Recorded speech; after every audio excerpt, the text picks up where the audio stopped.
Anaximandro afirmaba que el infinito evolucionaba según el orden de la justicia y el tiempo.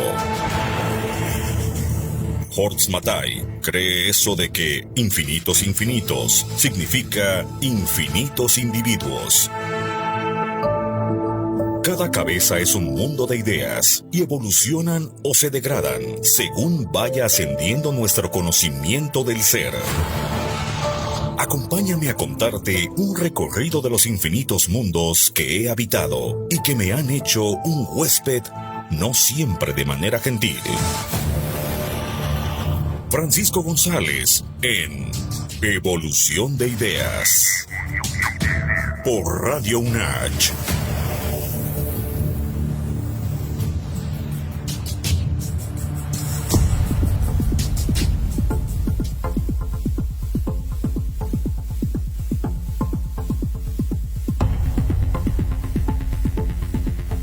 Basta que una sola mente consolidada y lúcida diga que el ser humano y todo lo que existe tiene un sentido cósmico, para que otras mentes eviten el sinsentido de creer que nada tiene sentido. Leonardo da Jandra. Y bueno, pues una vez más los saludo en Evolución de Ideas por Radio UNACH, frecuencia universitaria. Me da mucho gusto saludarlos como es costumbre en este espacio, y una vez más vamos a tomarnos la libertad para comentar ahora no solo la figura de este filósofo que en la emisión pasada comentábamos algo acerca, a manera de invitación, de su vida, un poco sobre su obra. Me gustaría ahora simplemente detenerme en una de las propuestas filosóficas, digámoslo así, más sistemáticas y desarrolladas que ha propuesto Leonardo da Jandra en una obra que lleva por título Filosofía para Desencantados. Es un texto publicado por la editorial Atalanta en el año de 2014, me parece. A ver, déjenles doy bien el dato. Sí, me parece que Filosofía para Desencantados es un texto ya relativamente viejo, ya es del año de 1914, me parece. Entonces, bueno, pues aún así, este texto bastante importante, pues nos muestra de cierta manera las líneas generales del pensamiento de Leonardo da Jandra, que pues como lo hemos visto se ha consolidado a lo largo de una vida pues bastante intensa en la selva de Oaxaca, en lo que después se conoció como el Parque Nacional Huatulco, que, me gustaría también señalar eso, una cosa muy importante de este pensador, que digamos, en términos sociales, como una contribución a México, al mundo social, a la comunidad mexicana, tiene que ver con que fue el primer parque nacional, digamos, con todo lo que esto implica, una ley de protección animal y leyes de protecciones a los ecosistemas, que fue fundada por los esfuerzos de la comunidad artística en ese momento, ¿no? Encabezados obviamente por Leonardo da Jandra. Es decir, el Parque Nacional Huatulco fue una reserva del ecosistema, de la naturaleza, creada, impulsada por artistas e intelectuales. Entonces eso también le da bastante peso a esta idea, porque, bueno, pues a veces consideramos que nada más están de adorno, ¿verdad? Estos personajes, o solo tenemos noticia de ellos pues cuando ganan algún premio o les dan el Nobel o así, y bueno, realmente a veces parece que no tienen un impacto mayor en la cultura, más allá de un cierto círculo a veces muy cerrado. Pero bueno, vamos a dejar un poquito eso para concentrarnos entonces en lo que podríamos considerar, a mi juicio, lo más decantado de la filosofía dajandriana.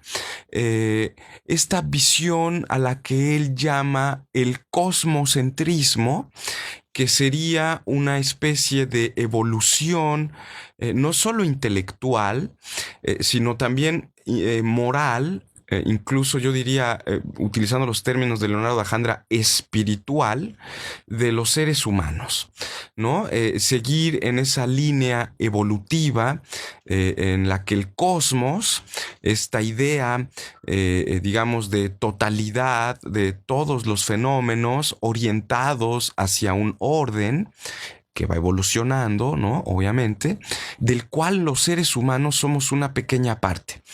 Y entender el sentido del cosmos es una idea realmente bastante antigua. Nosotros en este y en otros programas hemos hablado acerca de la importancia que tiene para los griegos el desarrollo de la filosofía cosmológica, sobre todo porque la interpretación del cosmos, digamos, encontrar un significado a la totalidad del ser, no solo tiene, digamos, intereses en las ciencias como la física o la biología, sino particularmente porque encontrar la direccionalidad del ser, del cosmos, el orden en el cual están dirigidas nuestras existencias, pues nos permite justamente encontrar nuestro lugar.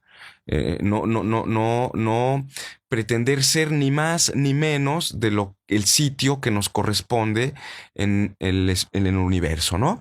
Entonces, bueno, Leo da Jandra va a proponer esta visión, esta conciencia que él va a llamar cosmocéntrica, justamente después de partir de un análisis bastante crítico. Miren, Leo da Jandra, lo decía yo la vez pasada, Alejandra Maldonado, escritora underground, me decía una vez, bueno, es que tú admiras a da Jandra, pero este es un fascista, ¿no?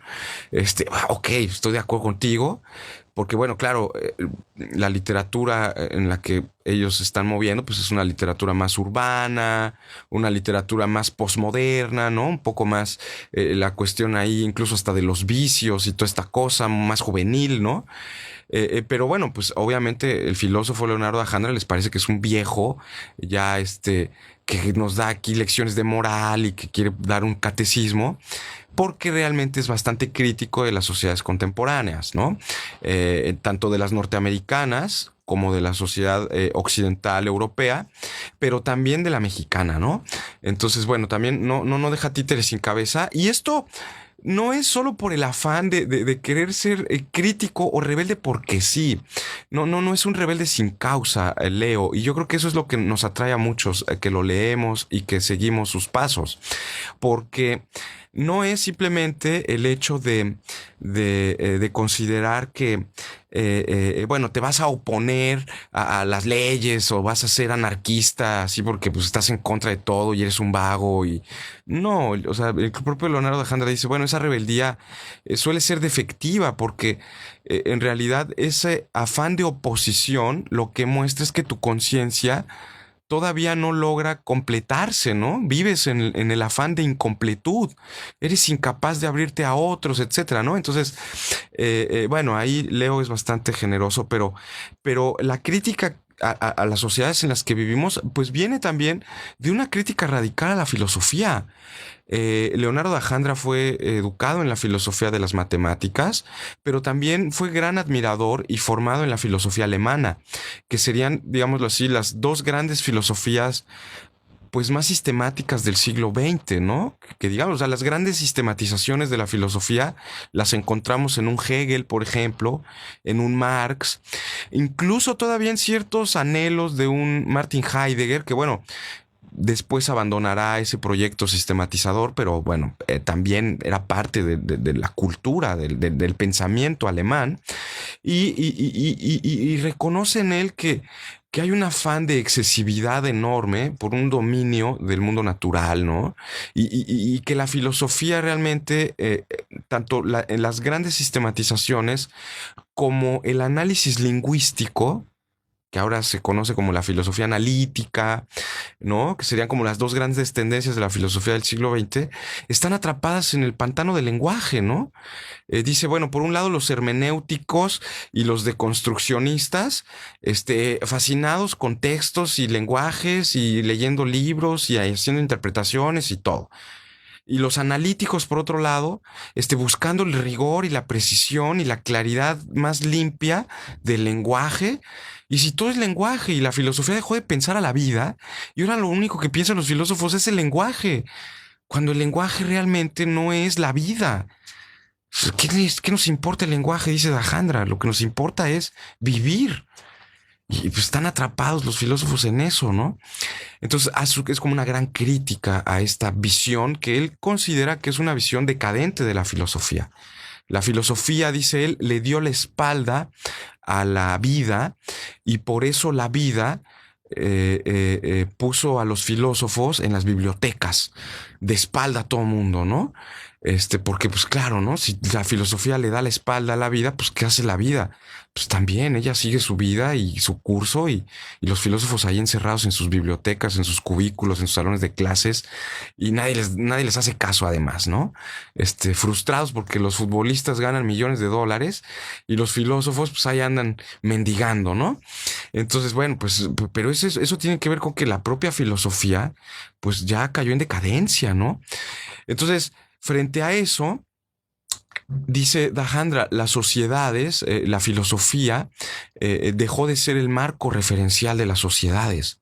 Los intelectuales, los creadores, la gente creadora de valores se convirtieron en payasos. Y ahora los payasos son los que dirigen la sociedad, ¿no? Entonces, eso se debe, según Dajandra, a que, según la filosofía para desencantados, una vez que los seres humanos han, después de un letargo de milenios, de que los seres primitivos, seres humanos, Homo sapiens, pues no ejercitaban la razón, de pronto decidieron pues ejercitar la razón, hacer filosofía, hacer creaciones, y a partir de ese momento se crean los tres principios de toda la civilización, los tres principios rectores, según Dajandra, de toda la civilización. El principio rector en la evolución humana, el primer principio rector es la autorreproducción, ¿no? Es decir, el afán de autoconservarnos, ¿no? El afán de que los seres humanos, siendo acosados por el hambre, por el frío, por el deseo sexual, por la naturaleza hostil a nosotros, bueno, pues tenemos que construirnos algo que nos permita autosubsistir.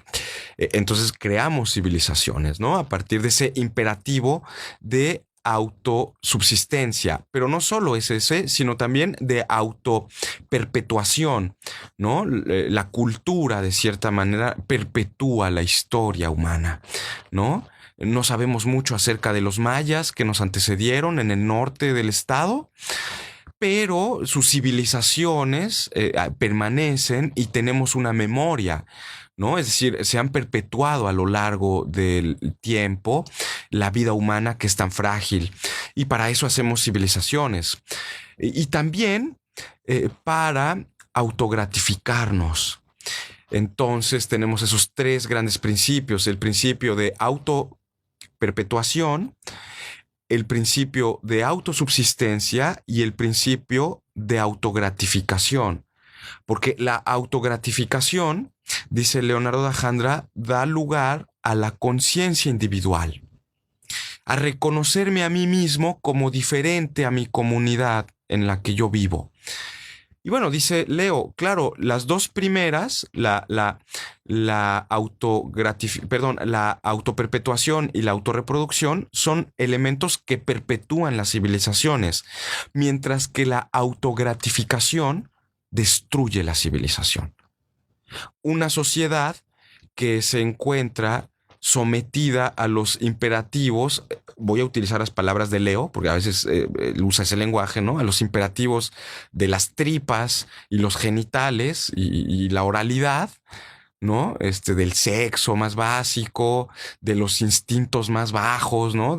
El afán de autogratificarse, de elogiarse a sí mismo, de autosatisfacerse, realmente impide la conciencia moral. Y según Leo, es la fase social en la que nos encontramos. Según él, el hecho, por ejemplo, de que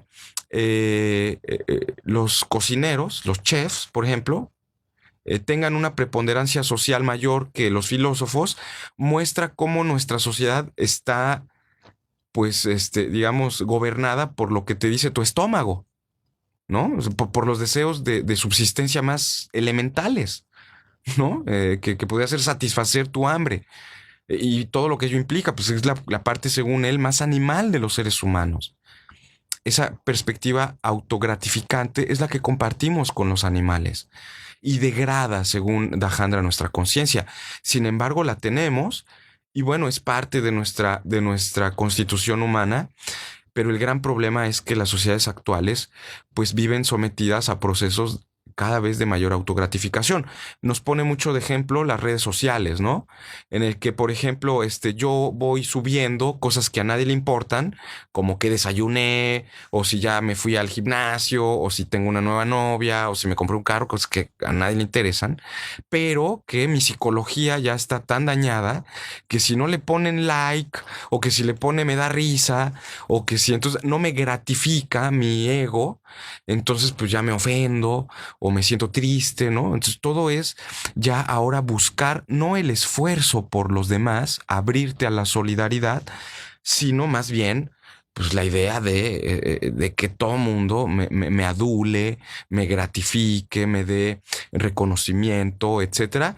Y bueno, eso dice Dajandra, pues crea sociedades como las nuestras, en completa decadencia, en el que pues realmente la ética y los valores fueron suplantados por los espectáculos de televisión, por, digámoslo así, cuestiones que degradan nuestra inteligencia, ¿no?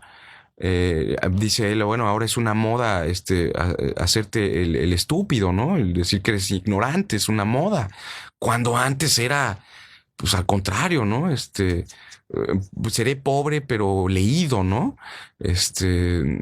O soy pobre pero soy honrado, ¿no? Ahora no importa ser honrado, lo que importa es ser millonario, ¿no? Entonces eso es como que los valores se han invertido.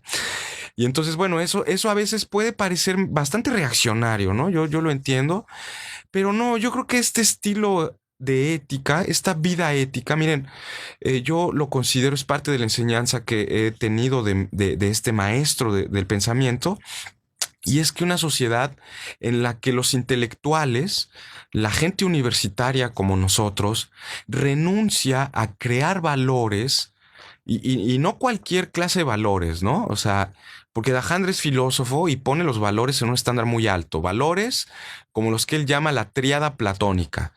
Valores como lo bueno, o sea, gente que no crea cosas buenas o verdaderas o bellas. Pues esos pues son seres que realmente estorban en la evolución, ¿no? Nos impiden el desarrollo evolutivo, porque los seres humanos pues no estamos hechos para simplemente satisfacer nuestros deseos más primitivos y nuestra conciencia egocéntrica. Habría que salir en un primer momento, gracias a la ética, a la conciencia sociocéntrica.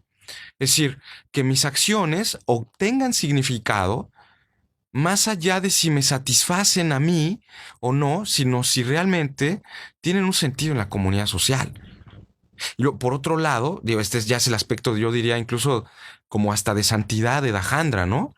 El aspecto espiritual, no solo la ética, sino el espíritu que se eleve a las regiones del cosmos. Tener una conciencia en el que mis acciones no solo estén encaminadas a pensarme a mí y a mi sociedad, sino a la totalidad del ser, y que estén dirigidas hacia el sentido último que pueda tener este cosmos, ¿no? Que bueno, no es una filosofía muy popular, he de decirlo, ¿no? Realmente no es un filósofo popular, porque la filosofía ha renunciado un poco en el aspecto académico a tener estas visiones de totalidad o estas visiones más cósmicas, ¿no?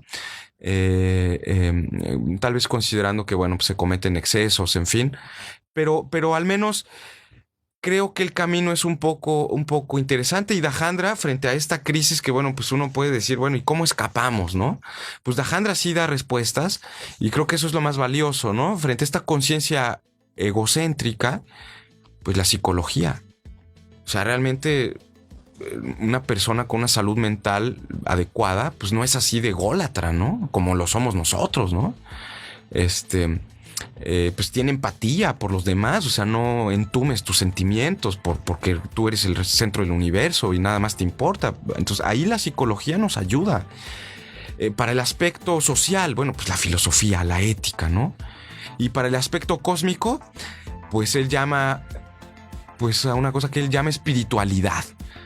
Espiritualidad que realmente yo pues no tengo mucha idea de qué sea, porque tal vez yo sigo sometido todavía a estos procesos de autosatisfacción personal y todavía no llego a esos niveles de grandeza del espíritu que nos plantea Alejandra. Pero bueno, espero no sonar muy cursi ni muy romántico. Les agradezco como siempre y bueno, pues nos vemos, nos escuchamos la próxima. Muchas gracias.